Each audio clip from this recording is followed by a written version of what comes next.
Before I talk tonight, there's a couple guys I'm going to pick on, just because they picked on me for a couple years. And the reason why I'm saying this is if anybody's heard me speak, especially in Lodge 112, or been in Scottish with me, a couple of guys always say I talk really fast. And usually I do because I'm nervous, and keep in mind I'm a sales rep, and third, I'm Italian.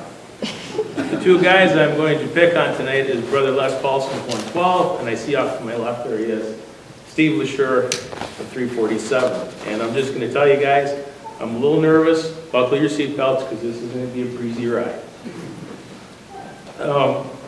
It is very weird standing here in front of you tonight. And the reason I say that is because I sat right over there when I first came in chair as a steward, and I looked at the chairs and see how many people are sitting there, and I'm thinking, I'm going to be an old man by the time I stand up here. But God has a joke on you because I'm here. And no, I'm not less that old man. The next thing I want to talk about quick is I want to introduce my family to you. I wish they'd please stand.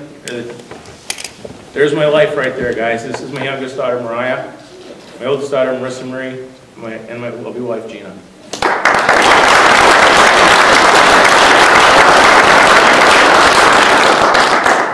They have always supported me in Masonry. They never questioned Dad becoming a Mason. My youngest daughter, when I became a Mason, and we got to tour this building, she liked to hop and skip and sing in the hallway. She liked to be in the ballroom pretending that there's some Gaelic dance going on. Marissa would like to talk about the facts and myths about Masons. She actually went to France and stayed with a French family who was very impressed that they found out that her dad was a Mason. And I also want to thank Marissa because she's supposed to be doing exams and doing essays tonight and a bunch of term papers, but she decided to come all the way up to La Crosse, Wisconsin to see her dad installed, so I thank her for that. And I also want to thank Gina. When I decided to become a Mason, I just turned to her and said, you know, I would really like to be a Mason. I think it's the best thing for me. And she just turned to me and said, go for it. Just do it. She's never waffled on it. She's never thought that it was a bad decision. One day when we were eating lunch, and one of the things about Masonry that's developed in me is I've really become an idea man. I don't know why. I don't know how it's happened, but it's because of the Masons. And I was reading the paper one day, and I had an idea for Lodge 112. And Gina is my devil's advocate. I throw her all the ideas, and she'll yay or nay or give me ideas why they're bad or why they're good.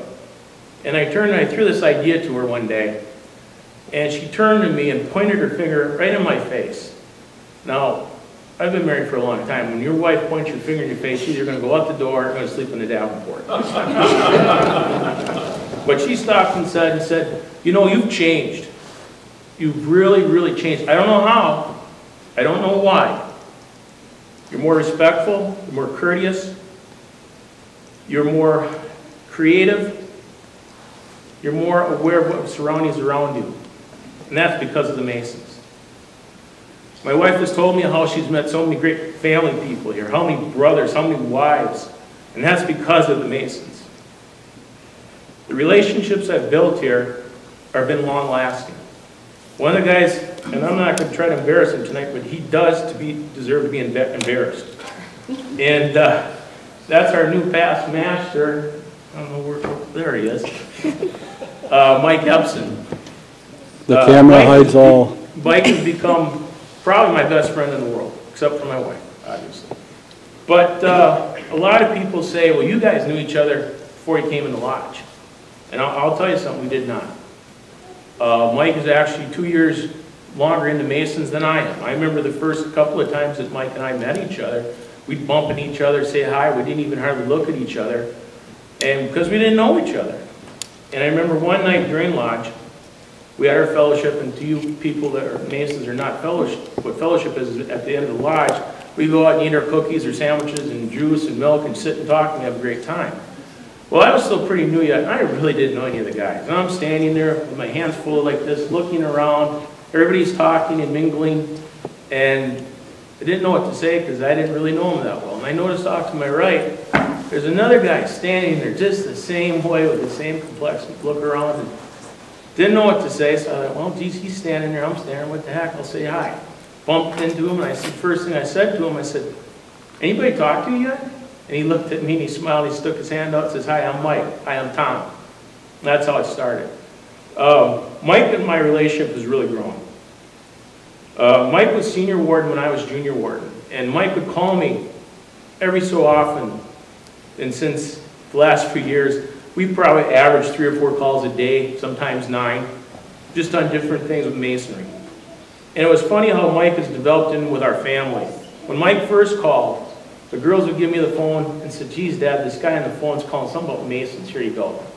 And finally, they'd go, hey, that guy from Masons again is calling, Dad, here's your phone. Dad, Mr. Epson is on the phone for you. Dad, Mike's on the phone for you. Finally, about a year ago, my 13-year-old, she probably doesn't remember it, and I was down in the den. She comes rumbling, bumbling down the steps, throws me the phone and says, Dad, Mikey's on the phone. So Mikey has become a member of our family. The kids know him, the kids enjoy him, and they know he's a good friend of Dad's.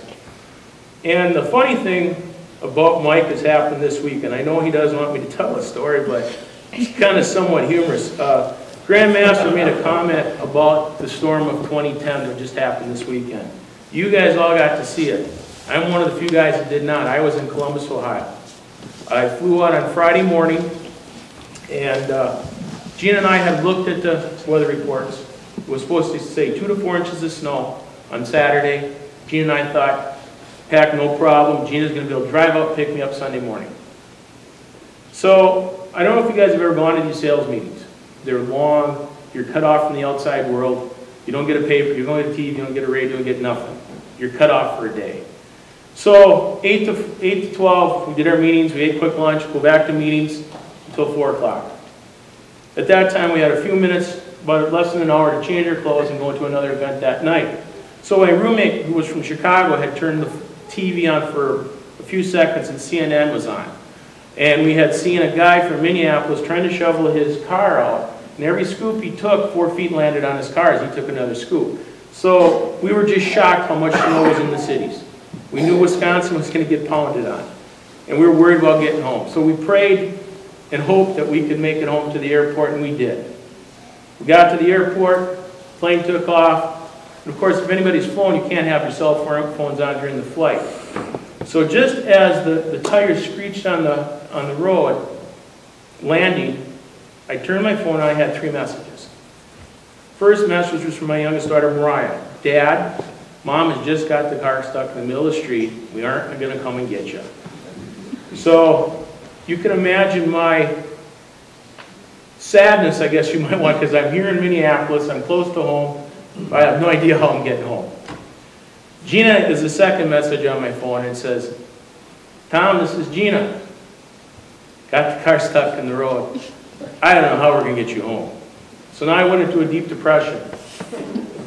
The third message was from Gina again. Tom, this is Gina. Mike's going to come and get you. And I tell you, you want to see the light at the end of the tunnel. Boy, there was a light at the end of the tunnel for me. I got out of the plane into the airport, called Mike, says, Mike, you coming to get me? Yeah, I'm on the west side of Menominee. I'll be there about an hour. Mike picks me up, boom, and we get home. And my wife panicked. She didn't know what to do, and I've always told her, if I am not around the area, you call Mike. If Mike is not around, if Mike's gone, he tells Vicki to call me. The other person I want to introduce tonight is, and this is going to be a surprise, is Vicki Epson. I wish she'd stand for a second. Just stand for a second. This is Vicki Epson. This is Mike's wife. Mike was installed last year, and Vicki was not feeling well, so she was not able to see Mike's installation. So I'd asked her to come here tonight, try to wipe me out and put Mike in my spot, and let her know what he's going through from last year. So thank you, Vicki, for coming. Thank you.